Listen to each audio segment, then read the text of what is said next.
పరిస్థితి సాక్షాత్తు ముఖ్యమంత్రిగా ఉన్న చంద్రబాబు నాయుడు గారు నివాసం ఉంటున్న గుంటూరు జిల్లాలోనే డ్రగ్స్ దొరుకుతూ ఉండే పరిస్థితి. రాష్ట్రం మొత్తం మీద ఎక్కడ పడితే అక్కడ డ్రగ్స్. ఈ విధంగా మద్యము, గంజాయి, డ్రగ్స్ వీళ్ళు అదుపు చేయలేకపోవడం వలన, విచ్చలవిడిగా అందుబాటులో దొరికేట్టుగా చేయడం వలన ఈరోజు మహిళల మీద అఘాయిత్యాలు, హత్యలు, అత్యాచారాలు విపరీతంగా పెరిగిపోయాయి.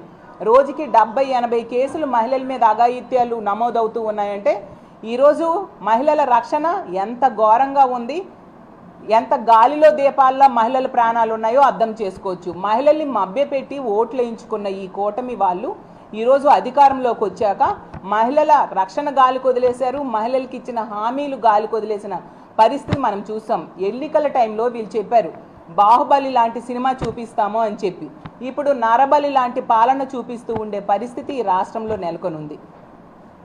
ఇంకోవైపు తీసుకుంటే ఈ ప్రభుత్వానికి జాకీలు పెట్టే లేపే ఎల్లో మీడియా ఒకవైపు,